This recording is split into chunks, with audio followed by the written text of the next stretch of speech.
Bonjour à tous, soyez les bienvenus dans la maison du Seigneur et au sein de l'église Élim. Nous sommes heureux de vous retrouver en ce dimanche matin pour célébrer notre Dieu et continuer à mieux le connaître et à grandir ensemble dans sa parole. Voilà, nous allons prier afin de donner la première place au Seigneur. Amen. Oh Seigneur, comme tu es grand, tu es tout puissant. Merci Seigneur pour tant de grâce, tant de bénédictions envers chacun d'entre nous. Merci Seigneur pour Jésus ton Fils. Merci de ce que tu prends soin de nous chaque jour de notre vie Seigneur. Quelle gloire, quelle espérance de t'avoir comme Sauveur et Maître Seigneur. Merci encore pour cette nouvelle journée. Nous allons célébrer ton Saint-Nom Seigneur. Sois glorifié, sois béni, sois présent en ce jour Seigneur au sein de notre église Élim Seigneur. Merci pour ton amour, merci pour tes bénédictions qui se renouvellent chaque matin pour chacun d'entre nous, Seigneur. Alléluia. Sois glorifié, béni dans le nom précieux de Jésus. Amen. Amen. Amen. Nous allons chanter, célébrer notre Seigneur avec notre frère Sonu. Amen. Alléluia. Bonjour à tous, bienvenue à l'église Élim. Je suis très heureux que vous soyez parmi nous ce matin. Nous allons tous nous lever, louer, chanter des louanges à notre Seigneur. Amen. Alléluia. Amen. Est-ce que vous êtes contents dans la maison du Seigneur? Amen. Amen. Amen. Alléluia. Notre Seigneur est infiniment grand. Il est tout pour nous et vraiment sa grâce est incomparable. Ce chant qui dit, c'est vraiment que nous ne méritons pas cette grâce, mais le Seigneur nous donne cette grâce en abondance, sans rien nous demander, parce qu'il nous aime d'un amour éternel. Amen, alléluia. Amen. Rendons gloire à notre Seigneur. Amen, alléluia.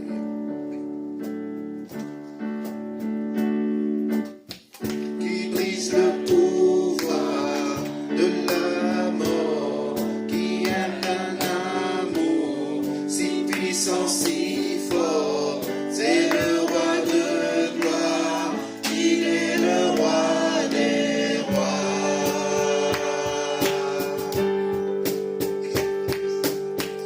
Secoue la terre dans un tonnerre, il nous émerveille par tant de mystères.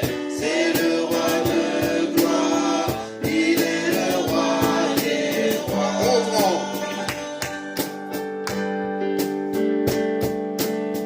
Qui brise le pouvoir de la mort, qui aime l'amour si puissant, si fort, c'est le roi de gloire, il est le roi des rois.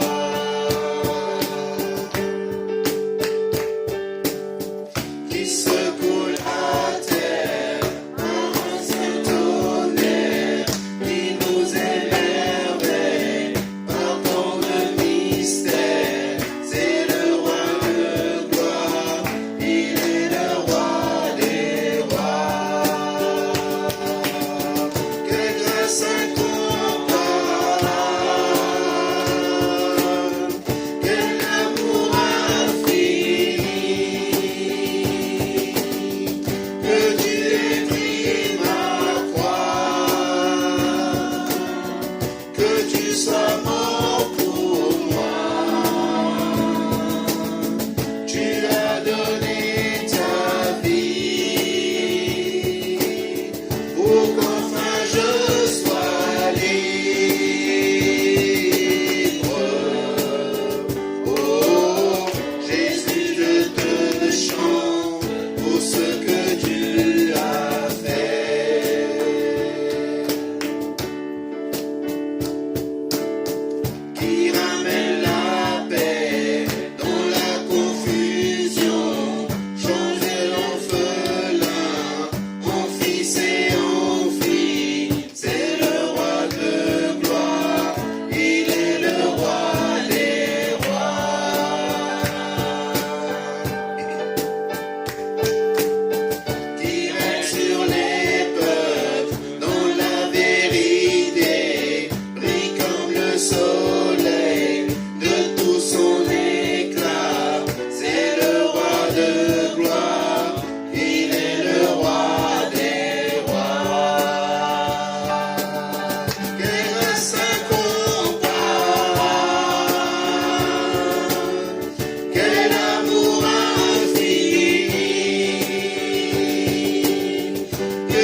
grâce incomparable, quel amour infini,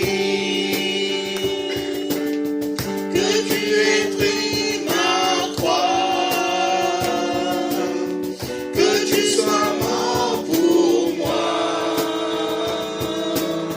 Tu as donné ta vie pour qu'enfin je sois libre. Oh Jésus, je te chante pour ce que tu as fait.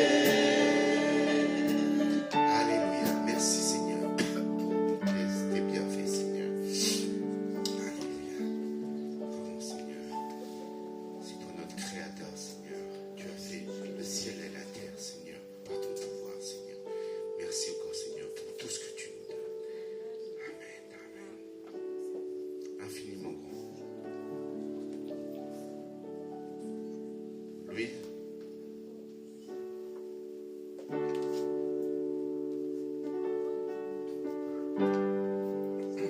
Oh Seigneur, merci Seigneur.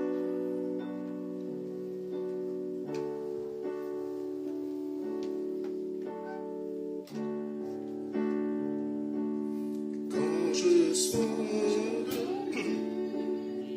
Pardon, désolé.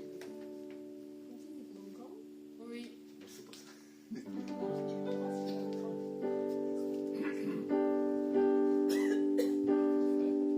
Ah, merci.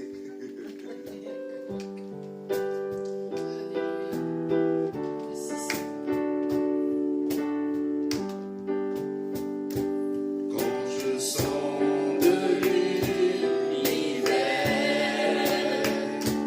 l'ouverture du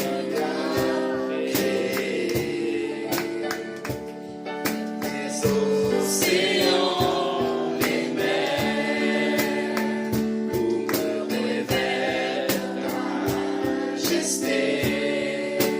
Alors mon âme peut s'écrier de tout mon cœur. Je veux chanter. Oh Dieu, tu es infiniment grand, éternel puissant, roi majestueux. Oh Dieu, tu es infiniment grand, éternel puissant, roi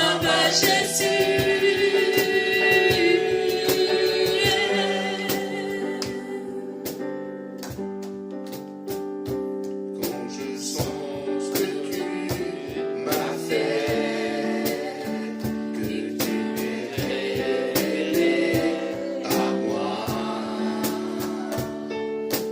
pour moi tu as créé, tout me révèle ta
Alléluia, on applaudit notre Seigneur.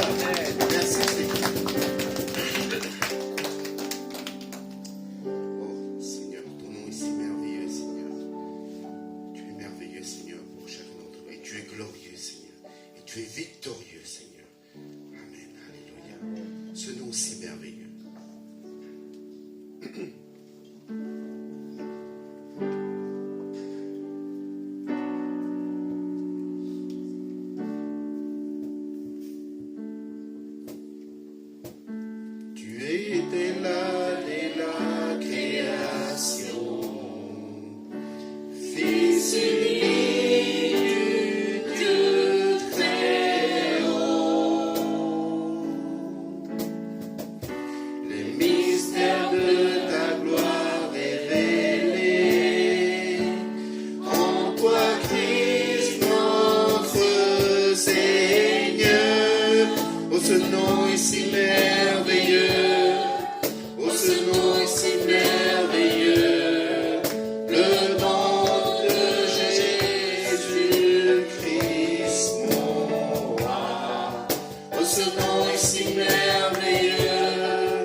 notre Dieu, c'est un Dieu d'amour, mais c'est un Dieu d'ordre. Et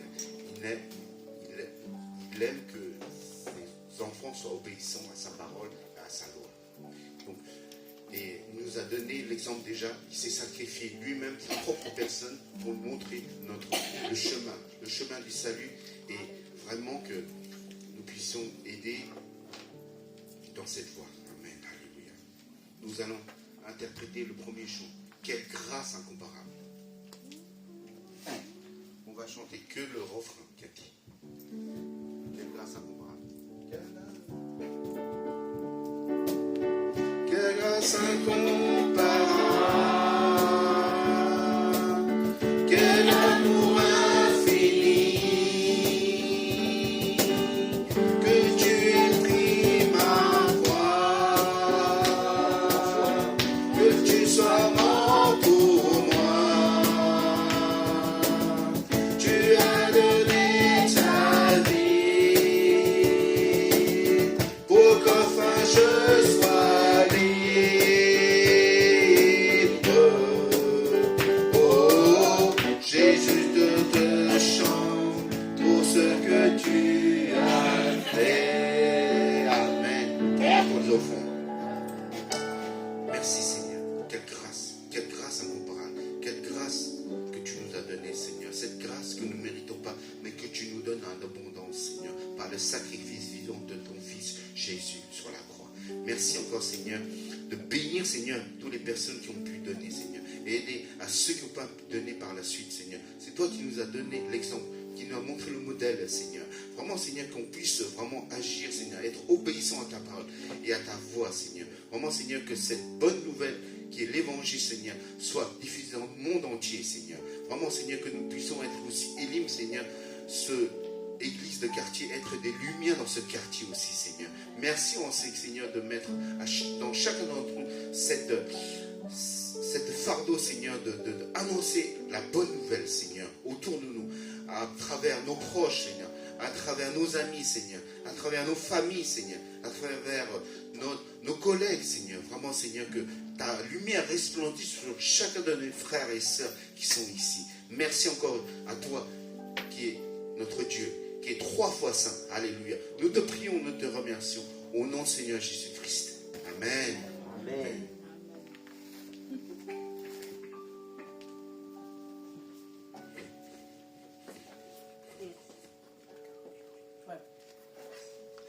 Bonjour, soyez les bienvenus à l'église Elim, que vous soyez en présentiel et en distanciel. Et nous prions afin que notre frère Chonu soit restauré dans sa santé, que le Seigneur puisse lui donner sa voix. Mais oui, c'est la période, mais nous croyons que Dieu est au-dessus des périodes et des temps. L'église Elim, c'est une église des nations dont la devise est d'aimer Dieu, d'aimer la famille de Dieu, de servir les autres. C'est là notre vision. Pour les annonces de cette semaine, avant dimanche prochain, il y a déjà ce midi, où nous avons le cours Parcours des disciples. Donc vous connaissez déjà vos groupes. Nous allons nous retrouver vers 12h30, c'est la pause lunch. Et on commence l'étude à partir de 13h30. Voilà. Autre annonce. Donc la réunion de prière de ce vendredi sera essentiellement distancielle. Nous serons du moins vendredi prochain, le 1er novembre. Donc c'est un jour férié, donc nous aurons la réunion de prière qu'en distanciel. Donc on va vous envoyer le lien, on va pouvoir prier ensemble. Et le thème de dimanche prochain, donc c'est la partie, c'est 2 ou 3 c'est version 2, je crois que c'était numéro 3. Le plan de Dieu pour le mariage, le célibat, le remariage, avec le pasteur Hervé Gabavor. Donc on a déjà rencontré le frère il y a quelques dimanches, courant octobre si ma mémoire est bonne. Et nous allons le retrouver ce dimanche prochain, dimanche 3 novembre. Donc on vous encourage à inviter vos amis, vos proches, autour de ce thème si important qu'est la vie à deux, ou même seul, qu'importe. L'essentiel c'est d'être toujours avec Jésus. Donc, alors, il y a juste un... Alors, je vous demande d'inviter des amis, on a des gens de venir, surtout on aura un excellent repas. Africain. Africain. Ouais, ben, Spécialement. bon. Oui, le repas. Ce sera notre sœur Nathalie qui sera à l'œuvre. On va pouvoir apprécier. Voilà. Donc, en tout cas, merci à chacun d'entre vous pour votre participation. Voilà, ça c'est pour la collation. La date elle n'est pas bonne, Voilà. mais finalement que c'est une occasion de tout le premier dimanche. On peut inviter des amis, la famille, des collègues. Il faut prier pour ces personnes-là. Si on continue à persévérer, Dieu va les emmener ici. Et premièrement, c'est pour la famille. Vraiment que nous voulons que toutes nos familles soient converties. Amen. Voilà. Et pour notre famille et pour les autres familles autour de nous. Donc, nous sommes ravis de revoir Pasteur Stuart et son fils Denis. Denis. Oui. Voilà, j'ai oublié ton prénom. Oui. Denis. Oui. Vous êtes les bienvenus à l'église Éline. Voilà. Donc, je te laisse la place faire. Il y a d'autres annonces. Alors donc, il y a tous les premiers mercredis, il y a une réunion de prière inter-église ici. La dernière fois, on a fait, et vraiment que bien, il y a des différentes églises qui sont venues, même des pasteurs. Donc, on va continuer. C'est le 3 novembre. Non, c'est pas le 3, je dis n'importe quoi. 6, je crois. C'est le mercredi. C'est le mercredi, premier mercredi de novembre. C'est 6 novembre. 6 novembre. Donc ça c'est bien. Et ce sera ici. Ici, Ouais. ça sera ici. Voilà. Donc c'est une soirée avec du goûter. Avec la goûter. Voilà. Et puis l'autre chose, ça c'est nos nouveaux programmes cette année, c'est le cours anglais. Et merci Seigneur que jusqu'à maintenant, on a 8 personnes inscrites dans nos cours. Donc c'est merveilleux. Il y a 6 sont des gens du quartier. Voilà. Donc c'est alors de prier pour cette occasion que ça soit vraiment que le Seigneur va doucement de mettre la confiance dans des cœurs des gens et de toucher le cœur. Donc c'est tous les lundis. Tous les lundis. Et par la même occasion, je voulais dire qu'on a besoin encore d'un accompagnateur en anglais, voilà, qui parle anglais assez fluide. Et si vous connaissez quelqu'un, ça sera bien pour aider, pour pouvoir assister, et ça sera encore mieux pour le cours. Voilà, voilà. Merci Stuart. Thank you. Bonjour à tous et à toutes.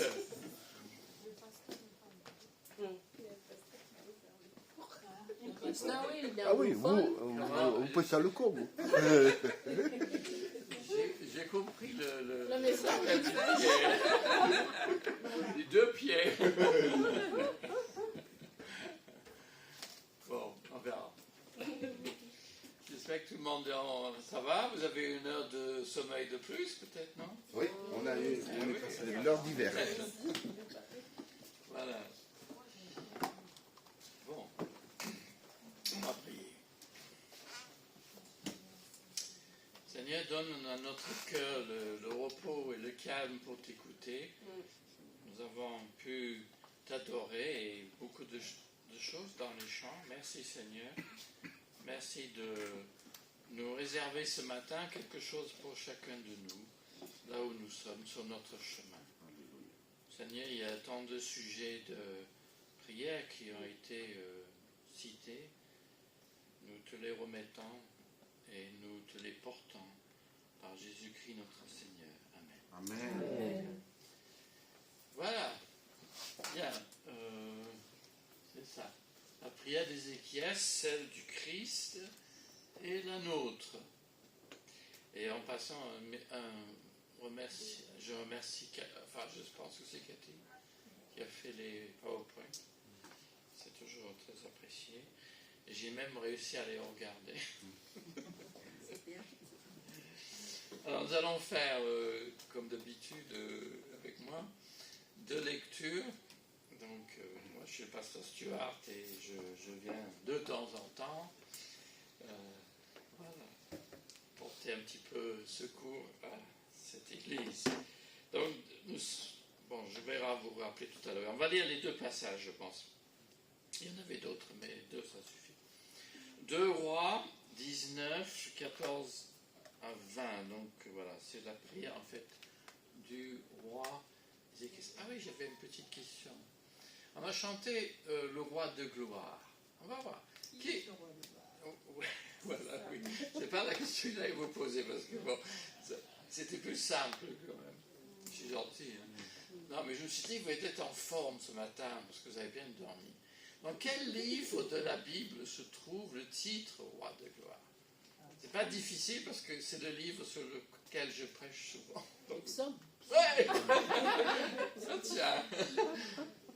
Alors, maintenant, plus difficile, quel psaume? Alors, ça, c'est un peu plus difficile. Oui, presque, oui. Non, c'est trop. Alors, il faut penser, mon Dieu, pourquoi tu m'as abandonné? 22. Seigneur est mon berger, 23. Voilà. Et le roi de gloire, 24. 24, ah oui. Okay. Voilà. Et je lisais dans un livre, j'avais pensé à ça, l'auteur disait, c'est peut-être à cause du Messie d'Arendel, où on chante qui est le roi de gloire, qu'on pense que ça se rapporte à Christ, ce psaume, parce qu'en fait, ce n'est pas utilisé nulle part dans la Bible pour dire que c'est Jésus, hein, pour qu'on l'a chanté. Hein. Mais ce n'est dit nulle part. Enfin, c'est pas grave, hein, mais c'est comme ça. Voilà. Donc, allez, lisons 2 Rois 19, 14 à 20. Nouvel français court. Ah oui, là, il y a la lecture, là. Qu'est-ce qui va démarrer? Ézéchias, on peut dire. Normalement, vous l'écrivez avec un CH peut-être, mais c'est pour nous dire que le CH se prononce que K. Ézéchias. Comme archéologue. Ah oui. Pas architecte. 2 Rois 19, versets 14 à 20. Ézéchias prit la lettre de la main des messagers assyriens et la lut. Puis il monta à la maison du Seigneur et il la déroula devant celui-ci. Ensuite, il prononça cette prière. Seigneur, Dieu d'Israël, toi qui sièges au-dessus des chérubins, c'est toi qui es le seul Dieu pour tous les royaumes du monde. C'est toi qui as fait les cieux et la terre. Seigneur, écoute bien, regarde attentivement, remarque les insultes que les messagers de Sennacherib ont prononcées contre toi, le Dieu vivant.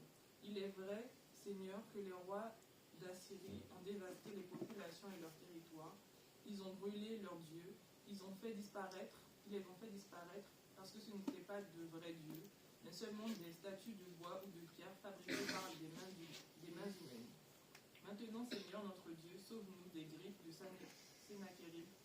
Alors tous les royaumes du monde sauront que toi, Seigneur, tu es Dieu, toi seul. Amen. Alors Esaïe, fils d'Amos, fit porter ce message à Ézéchias. Voici ce que déclare le Seigneur, le Dieu d'Israël. J'ai entendu la prière que tu m'as adressée au sujet du roi d'Assyrie, Sennacherib. Merci.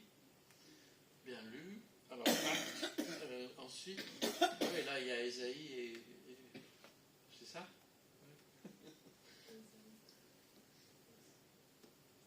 Bien. On va passer à la deuxième lecture. Voilà. Donc, Nouveau Testament, je précise.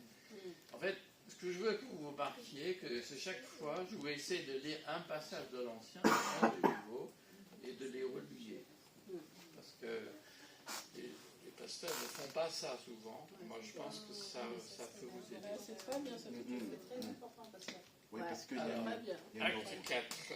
Donc, là, on ne va pas trop. Aussi, on va quand même commenter, oui. C'est donc l'église primitive qui se réunit après un temps de persécution, enfin après une persécution de Pierre. Voilà, donc acte 4, 23. Dès qu'ils furent relâchés, Pierre et Jean se rendirent auprès de leurs amis. et leur racontèrent tout ce que les grands prêtres et les anciens avaient dit. Après avoir entendu ce récit, les croyants adressèrent d'un même cœur cette prière à Dieu. Maître, c'est toi qui as créé les cieux, la terre, la mer et tout ce qui s'y trouve. C'est toi qui, par l'Esprit Saint, as fait dire à David, notre ancêtre et ton serviteur. Les peuples se sont agités, mais pourquoi? Les pays ont comploté, mais c'est en vain. Les rois de la terre se sont préparés au combat, et les dirigeants se sont unis contre le Seigneur et contre le roi qu'il a mis à part. Et c'est bien vrai. Hérode et Ponce Pilate se sont unis dans cette ville avec les représentants des populations étrangères et du peuple d'Israël contre ton serviteur Jésus, celui que tu as choisi pour ton service. Ils ont ainsi réalisé tout ce que, avec puissance, tu as voulu et décidé d'avance. Et maintenant, Seigneur, sois attentif à leurs menaces et donne à tes serviteurs d'annoncer ta parole avec une pleine assurance. Démontre ta puissance par des guérisons, par des signes extraordinaires et des prodiges s'accomplissent par le nom de ton serviteur Jésus-Christ, lui qui est saint. Tandis qu'ils priaient, l'endroit où ils étaient réunis trembla. Ils furent tous remplis de l'Esprit Saint et ils annonçaient la parole de Dieu avec assurance. Merci. Je pense que ce passage est peut-être un peu plus connu. Alors, je dis bonjour à ceux qui nous écoutent au loin par technologie interposée. Bonjour. Voilà, la série sur le roi Ézéchias. Sa grande confiance mise à l'épreuve. Alors pour vous, c'est épisode 2, mais pour moi, c'est épisode 3. Parce qu'on a fait un épisode dans l'autre église. un autre épisode, mais bon, c'est pas grave. Alors, vous vous rappelez peut-être, c'est vrai que ça remonte à début septembre. Donc le roi Ézéchias était primé comme un grand roi dans 2 Rois 18. Donc à cause de sa piété, à cause de sa réforme du culte, et à cause de sa construction aussi d'un réservoir, d'aqueduc et tout ça. Et il y avait une grande confiance dans le Seigneur.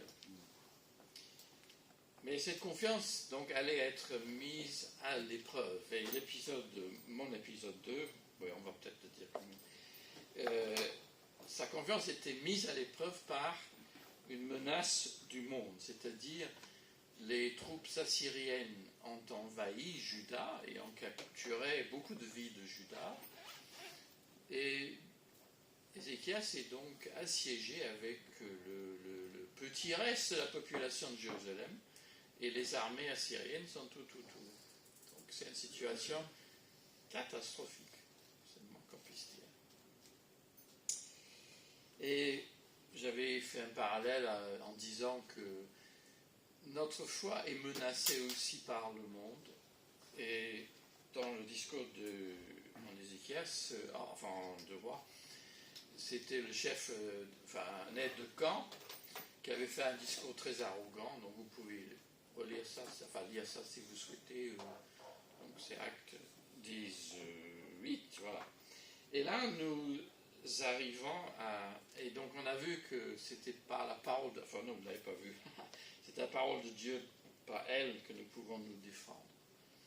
Donc aujourd'hui, on arrive à cette prière du roi Ézéchias, comme j'ai dit, dans des circonstances absolument catastrophiques. Il est menacé si la ville capitule, c'est la fin. C'est non seulement la fin pour lui, mais peut-être l'exil, peut-être l'aveuglement, on ne sait pas. Alors, à la suite des menaces assyriennes, verset 1er qu'on n'a pas lu, oui, c'est vrai, Ézéchias s'est humilié. Et donc, en se rendant au temple, et il a dit, ce jour est un jour de détresse, de punition, d'humiliation. Et ses conseillers sollicitent le prophète Ésaïe pour qu'il intercède en faveur de ce reste.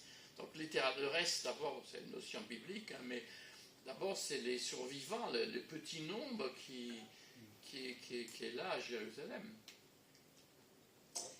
Et ils sont assiégés. Et ensuite, donc, il y a encore de nouvelles menaces par les troupes assyriennes. Ça n'a pas l'air d'avancer les pourparlers. Et Ézéchias reçoit donc des messagers, des lettres, enfin, ici c'est marqué une lettre, donc, et il l'a lu.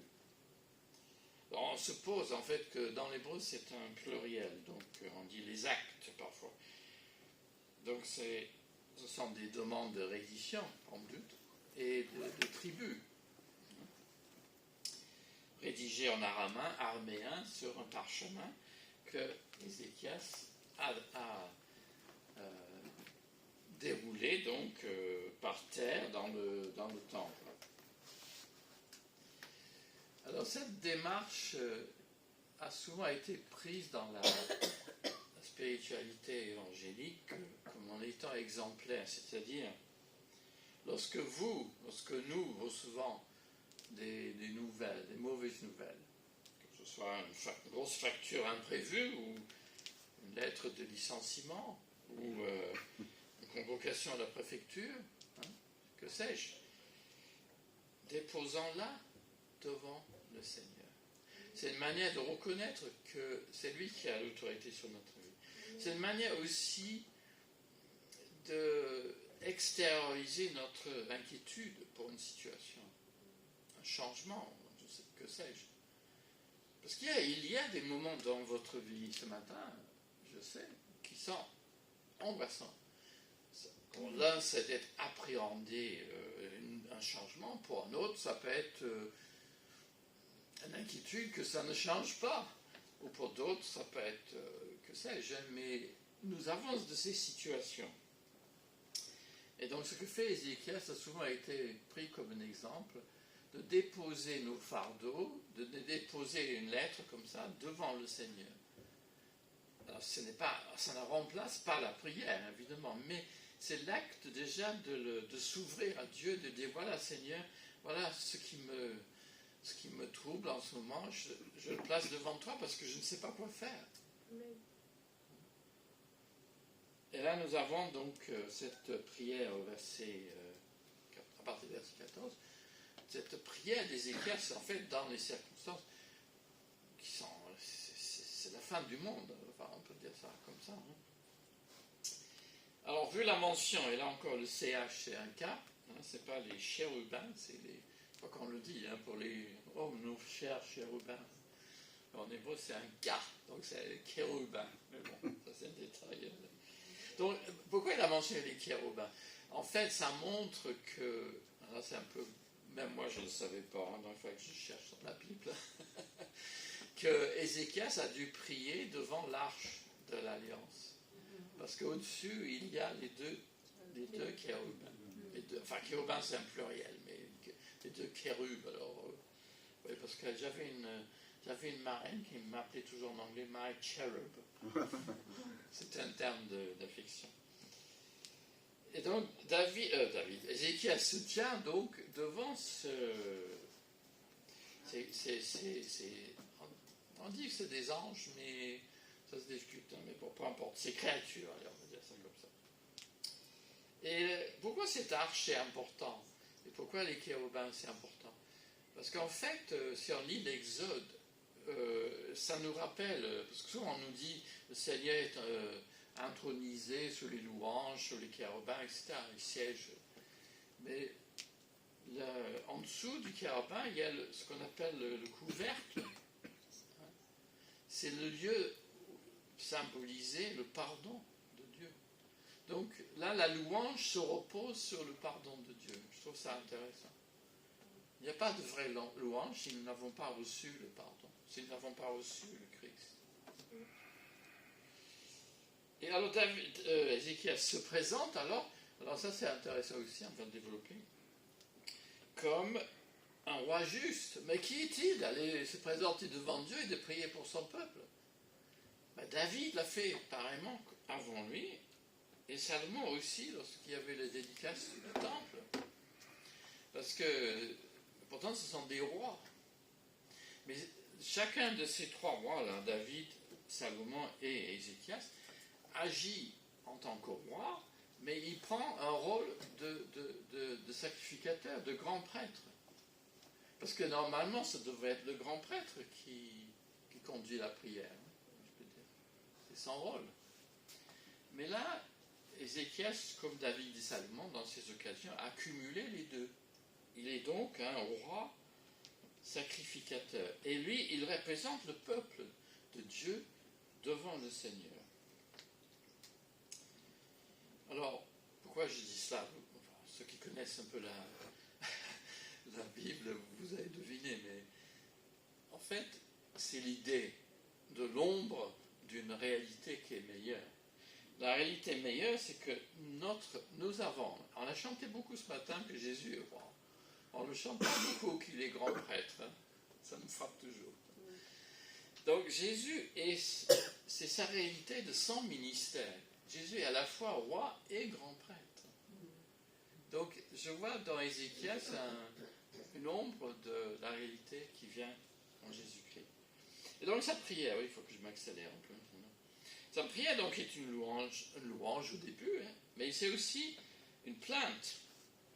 Et elle renferme, donc je vais donner des mots techniques, hein, une invocation, puis je vais expliquer, une plainte, une demande, et ensuite on va motiver la demande, on va donner le motif. Alors je la trouve, c'est pour ça que j'ai choisi ce titre, je la trouve intéressant pour notre prière aujourd'hui. Donc l'invocation, c'est quoi l'invocation? C'est appeler Dieu et lui dire ce qu'il est. Hein?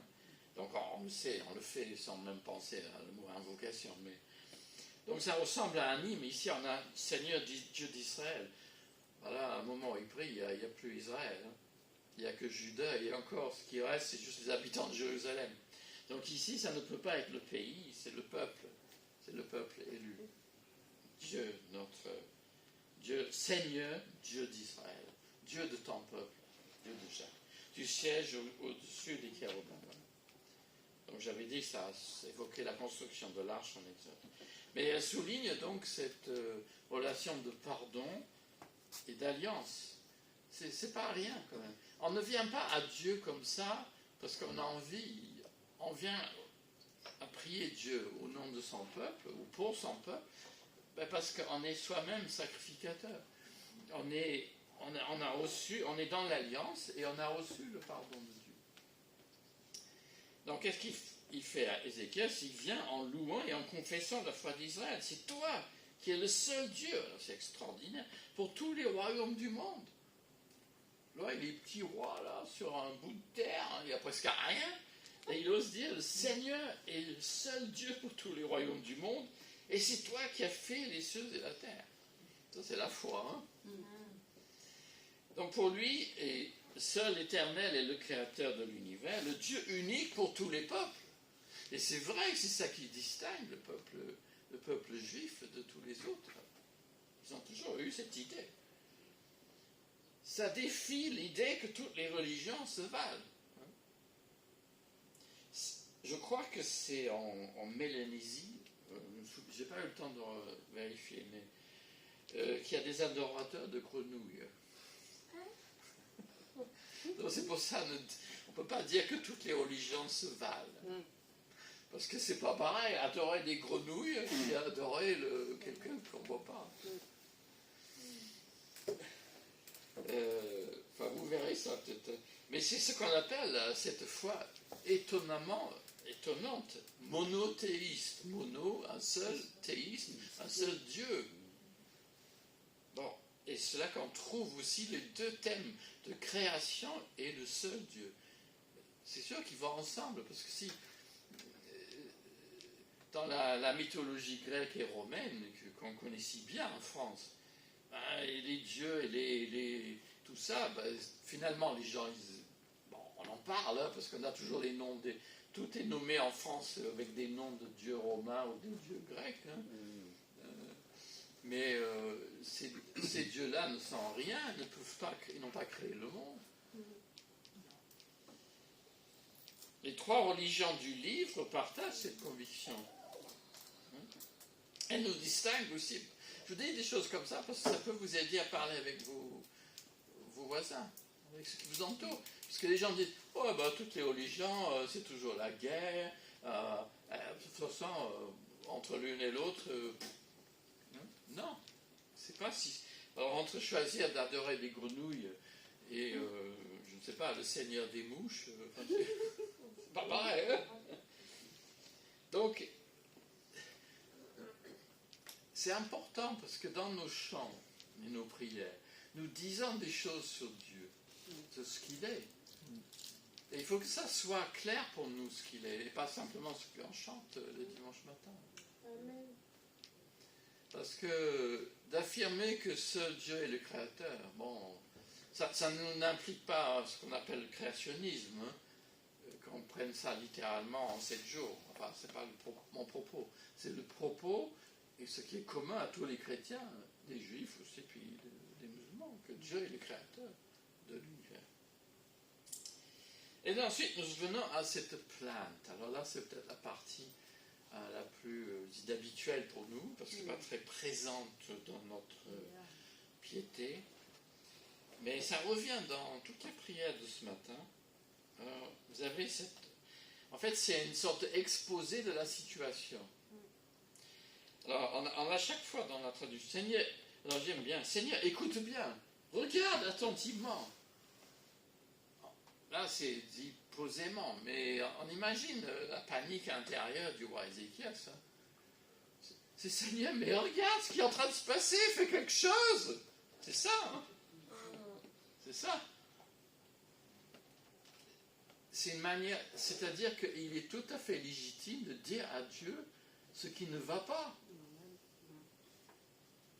La plainte s'ouvre, donc, comme dans les psaumes, par cet appel de prêter attention. C'est pas que Dieu n'entend pas, c'est pas qu'il ne voit pas, mais c'est que dans la situation concrète, c'est l'impression que nous pouvons avoir. Et de lui demander de prêter attention, de regarder, c'est nous en fait qui interpellons Dieu. C'est un signe de notre détresse. Parce que si on y pense rationnellement, ben oui, ben si Dieu est le créateur du monde, ben il voit et il écoute. Mais notre impression peut être dans notre prière qu'il n'écoute pas, qu'il ne voit pas, qu'il ne comprend pas. Donc cette toute petite phrase-là, c'est très important. Et ensuite, il dit ce qui amène à prier. Et ça aussi, il faut le dire peut-être pudiquement. Remarque les insultes prononcées contre toi, le Dieu vivant. Bon, on n'a pas lu la lettre, les insultes précédentes, mais c'était assez fort. Je vous ai épargné ça.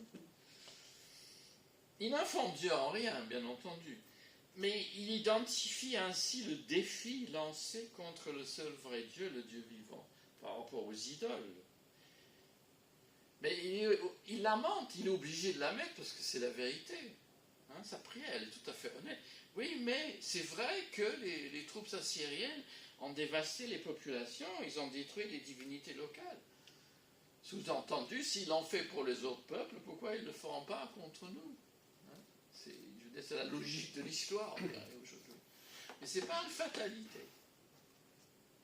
Mais il a raison de le dire, parce que c'est ça c'est ça la situation vraie. Sa prière, en quelque sorte, est un contre-courant contre la situation. Et notre prière peut l'être aussi de demander quelque chose qui s'oppose. Parce qu'aujourd'hui, que les gens se tournent vers Jésus-Christ, ça n'a rien d'évident. C'est presque à contre-courant. Et après, donc, vous voyez, il y a cette invocation, il y a la plainte, la demande qu'il écoute, et ensuite la raison pour laquelle il prie. Bon, notre raison peut être Seigneur, tu vois, enfin si c'est une prière personnelle, tu vois ma situation, tu vois en quelle galère je suis, ou enfin, quelle est ma situation, on peut le dire dans notre prière. Et même dans une prière d'église, vous pouvez dire, Seigneur, te prions pour notre église, notre assemblée est petite, aide-nous à rencontrer des gens pour ses cours d'anglais ou pour le séminaire de dimanche prochain. C'est pas besoin d'étaler, mais au moins une phrase. Ça donne un peu de chair à notre prière. Et que ce soit ancré dans le vrai. Et après, verset 19, mais enfin, c'est sûr que quand on réfléchit rationnellement, la prière, c'est pas logique. Parce qu'au nom de quoi Ézéchias ose-t-il demander à Dieu de faire ceci et cela? Qui sommes-nous pour demander? Mais souvent, c'est ce que nous pensons et nous ne demandons pas. C'est pas Jésus qui a dit, mais vous ne recevez rien parce que vous ne demandez pas. Alors, verset 19, il demande explicitement, il faut que j'avance, l'intervention du Seigneur. Maintenant, Seigneur, ah oui, là c'est clair, hein? Maintenant, Seigneur notre Dieu, sauve-nous des griffes de Sennacherib. Ben, il avoue que, ainsi que son envahisseur est puissant et dominant, les griffes, ça veut dire qu'ils sont hein? Pour nous, c'est de l'histoire, mais je veux dire, ou c'est la Bible, quoi, mais là, c'était la réalité. Il ne s'étend pas, c'est ça qui est étonnant quand même. Bon, c'est pas des grands pleurs, c'est pas un film hollywoodien, non. C'est une phrase ou deux. C'est étonnant. Voilà. Et puis vous avez le motif de sa prière, ce qu'on appelle les spécialistes la formule de reconnaissance, qui vient aussi du Deutéronome. Pourquoi prie-t-il? C'est ça la question. Et donc la question pour nous, c'est aussi qu'est-ce qui motive ta prière? Et peut-être nous ne demandons pas grand-chose parce que nous ne sommes pas motivés. Nous ne savons pas pourquoi on est motivés. Alors, là, la motivation, elle est hyper claire. Alors, tous les royaumes du monde sauront que toi, Seigneur, tu es Dieu, toi seul. On voit pas petit, hein? Et sa prière, il ne pense même pas à sa propre peau, et pourtant elle est en danger. Non, c'est afin que, alors tous les royaumes du monde sauront que tu es Seigneur. Wow. Désintéressé, ça. Il ne s'intéresse pas à lui. Seigneur, je prie ça pour que. C'est ça que ça veut dire. Hein. Bon, là, en français, ici, c'est arrangé. Mais c'est la même chose. Hein. Pour que toutes les nations reconnaissent que tu es le Dieu unique. Il faut le faire. Hein. Eh ben, c'est un écho de la prière de la dédicace du temple. Salomon avait dit à peu près la même chose. Hein. Alors, là où je vais en venir, oui, la démonstration elle est un peu lente, mais ça va s'accélérer. C'est l'honneur de Dieu qui motive notre prière. Amen. Et non le succès personnel. Bon, sa requête, elle montre une passion missionnaire ou universaliste, si vous voulez. Parce que de prier à son époque que tous les royaumes du monde sachent que tu es le Seigneur, c'est quand même, enfin, humainement parlant, c'est inouï, quoi. Et on ne s'en rend pas compte. Dans les circonstances. Et là, au verset 20, Ézéchias reçoit donc le message d'Ésaïe que le Seigneur a exaucé sa prière. Amen. Waouh! Et si vous voulez, une petite louange qui peut venir de l'époque d'Ézéchias, le psaume 69, à la fin, on pense que c'était même ajouté au temps d'Ézéchias, enfin, c'est pas sûr. Dis simplement, Seigneur, je te loue parce que Sion va être habité et les villes de Juda. Et c'est tout à fait ça, la situation va être renversée. Bon, vous allez dire, tout ça, ouais, on connaît dans la Bible, c'est souvent extraordinaire. Hein? C'est, comment dire, c'est comme des films un peu classiques, ça finit bien, quoi. Pas toujours dans la Bible, mais ça finit bien. Alors, juste pour vous détendre un peu, j'ai pensé à Anita Franklin. Vous connaissez une chanteuse de soul. Il y a une chanson que j'avais entendue. Bon, c'est pas vraiment tout à fait ce qu'il faut dire, mais c'est plutôt une chanson d'amour. Mais la chanson, c'est en anglais « Say a little prayer for me ». Le matin, à midi, le soir, dites une petite prière. Mais c'est ça l'intercession. C'est prier pour l'autre. C'est prier pour l'autre. Dis une prière pour moi. Si vous préférez, il y a le vieux spirituel, nobody knows, no, it's me, oh Lord, standing in the need of prayer. Ce n'est pas le pasteur, l'enseignant, enfin, c'est le pasteur, l'enseignant, mais c'est moi aussi, Seigneur, ne m'oublie pas. Donc, la prière de Jésus, allez vite, oui. Tiens, j'ai je crois que j'ai deux, non, c'est pas.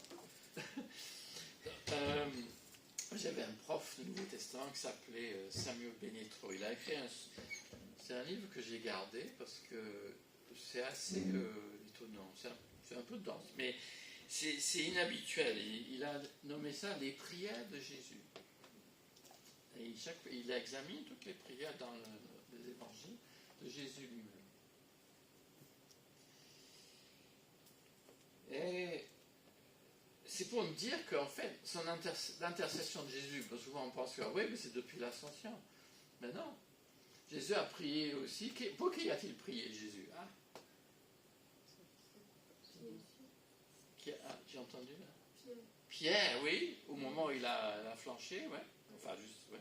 Pierre, ouais. Pour les disciples aussi, en général. Donc, il a intercédé pour eux. Donc, cette intercession, elle est sans trêve, qui se poursuit dans les cieux auprès du Père. Alors, retenons un instant sur la prière en Jean 17. Je ne vais pas être long parce qu'on n'a pas lu. Mais on trouve les mêmes caractéristiques que dans la prière d'Ézéchias. Il rappelle la gloire, vous connaissez le passage, il rappelle la gloire avant la fondation du monde, c'est la louange. Mais Jésus n'est pas obnubilé par sa propre personne et sa situation délicate, comme certains footballeurs millionnaires, ou même des chanteuses icônes. Parce qu'il veut intercéder en faveur de l'Église. Et ça aussi, nous avons besoin de cette démarche-là, c'est de défaire de notre préoccupation principale avec nous-mêmes. Je te prie pour eux, Jésus dit. Je ne prie pas pour le monde, je prie pour l'Église, pour ceux que tu m'as confiés. Je ne prie pas seulement pour eux, mais pour ceux qui croiront en moi. C'est dans Jean 17, la prière sacerdotale. Donc Jésus donne l'exemple, il prie pour ceux qui vont se convertir, il prie pour vous, même aujourd'hui. Enfin, un petit exercice, vous pouvez essayer de... Mais Jésus, qu'est-ce qu'il prierait pour moi et pour l'Église ici aujourd'hui? C'est intéressant, j'avais fait ça pour notre Église. Ça m'a fait réfléchir, je dis, ben oui, Seigneur, si tu pries ça pour nous, si tu devrais prier ça pour nous, peut-être moi je peux te le prier pour m'associer à ta prière. Alors, bon, c'est pas difficile peut-être, mais moi je dis souvent, c'est après les annonces qu'il faudrait un court instant de prière. Parce qu'on a toutes ces annonces, il faut les transformer en prière. Donc, alors là, oui, j'allais vous chanter quelque chose, mais je me suis dit non, ils ne vont pas connaître parce que moi je commence à grisonner un peu. Oui, allez, on va essayer. Si vous le connaissez, vous le chantez avec moi. Si vous ne le connaissez pas, vous ne le chantez pas. Père, unis-nous tous. Père, unis-nous tous.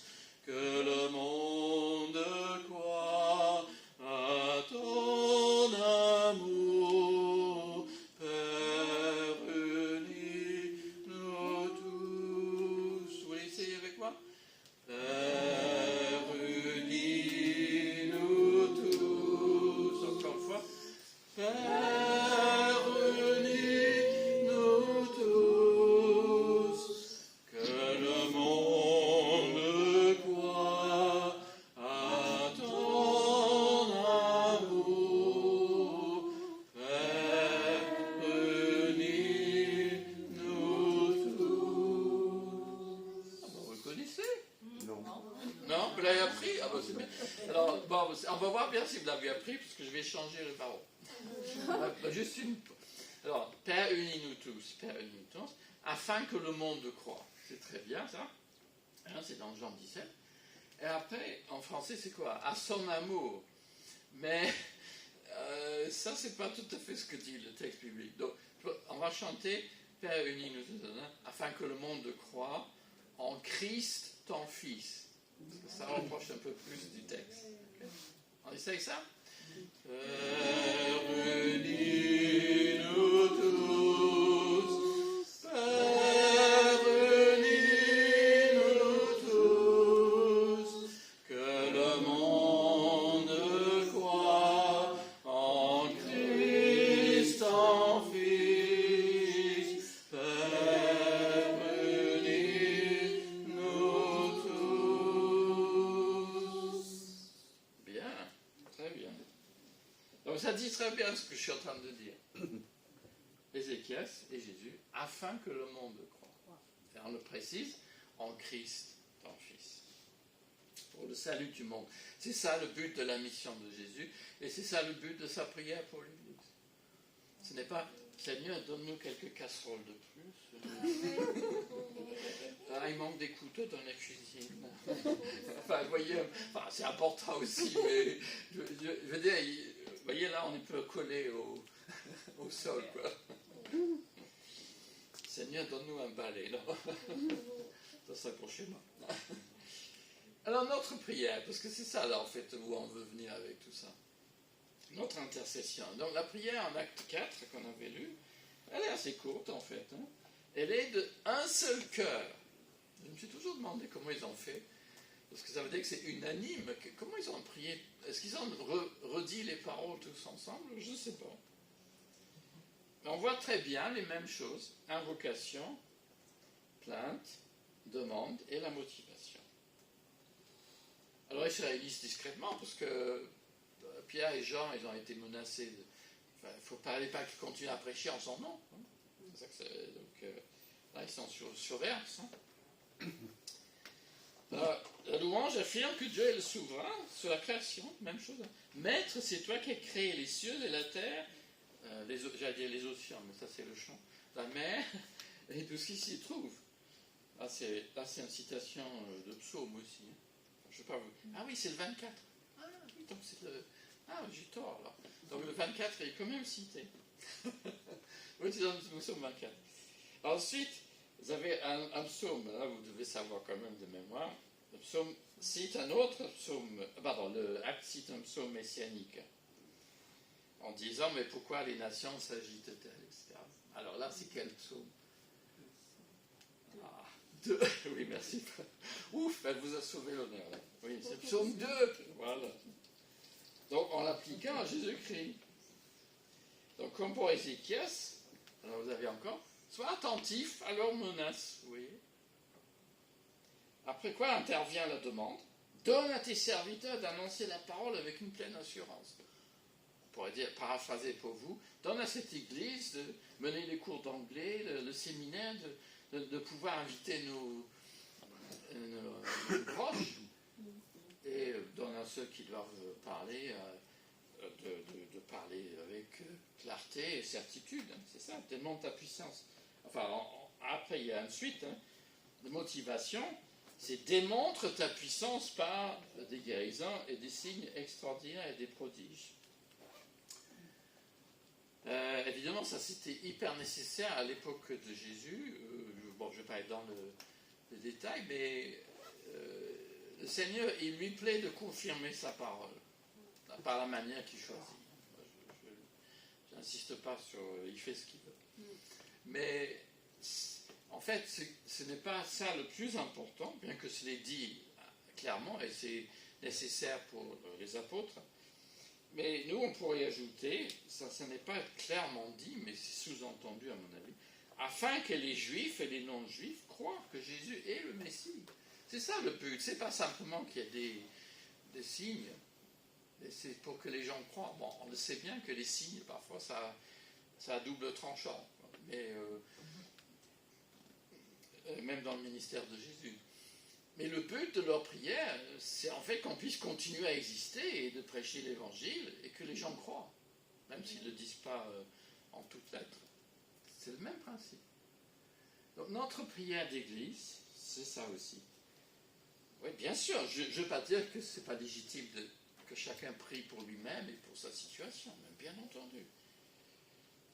Mais la prière communautaire doit élargir notre horizon. On doit voir un peu plus, enfin, haut.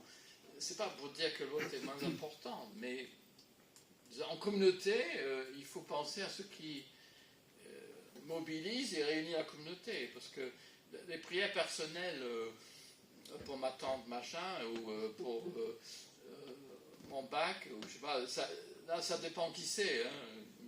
C'est pas. Bon, on peut avoir une place pour ça, mais nous sommes invités dans le foot, mon fils le dira bien, mieux que moi, à jouer collectif. Voilà, collectif. C'est ça qu'il faut jouer. La prière, c'est collectif. À jouer collectif, on est une équipe.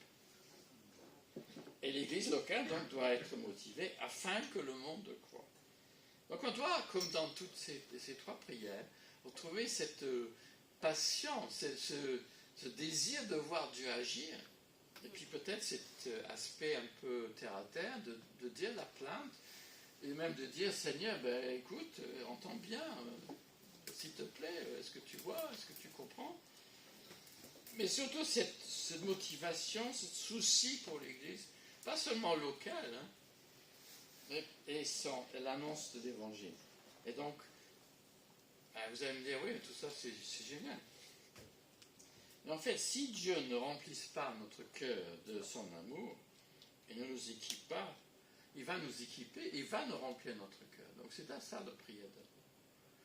Priez pour que vous soyez motivés et que le Seigneur vous aide, parce que tous les pasteurs le savent, mais le danger dans nos milieux, c'est qu'on tape sur les gens, même ce matin, bon, ce n'est pas dit méchamment, mais qu'on ait le fardeau. Bon, on sait bien que c'est le langage chrétien, mais partager l'évangile, ça ne doit pas être un fardeau dans le sens... C'est un fardeau dans le sens que on le prend à cœur. C'est dans ce sens-là. Dans le bon sens. Voilà, non, mais je sais bien. Mais c'est pour ça que je le dis. Parce que je crois que souvent, on a parlé pour que ce soit une sorte de fardeau. Ah oui, il faut que je fasse ça. Et qu'au fond de moi, je ne sais pas comment faire, ça me fait peur. Hein. Mais c'est quelque chose qui doit être naturel parce que, pour nous. Dans ce sens-là, ce n'est pas un fardeau. Je veux vous raconter une histoire, ce que le Seigneur a fait pour moi. Voilà, c'est comme ça. C'est ça le témoignage. Ah oui, ben quand j'avais votre âge, c'est à ce moment-là, j'avais un ami athée, j'ai découvert la foi. Ben, ça, les gens vont écouter. Si vous dites, je vais vous expliquer la foi chrétienne en 3. D'accord, ok, je suis musulman, je ne veux pas savoir, mais... Vous voyez la différence? Que le Seigneur vous donne sa paix, sa grâce pour que vous soyez des serviteurs et des témoins de Christ ressuscité. Amen. Amen. Alors, je vais prier. Je ne sais pas si ça s'affiche, la prière. Ah ouais. Après, si vous voulez le dire avec moi alors, en même temps, allez, on va le dire. Dieu Tout-Puissant, tu nous as accordé la grâce en cette heure de t'adresser d'un seul cœur notre prière commune. Et promets que là où deux ou trois sont réunis en ton nom, de satisfaire leur requête.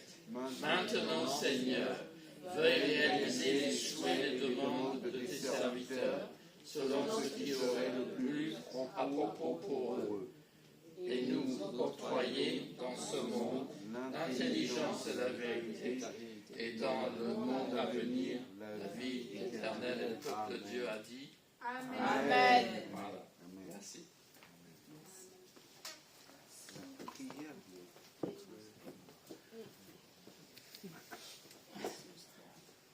Merci, Pasteur Stuart. Nous terminons notre temps de culte. Nous vous remercions. Nous vous disons à dimanche prochain. Au revoir.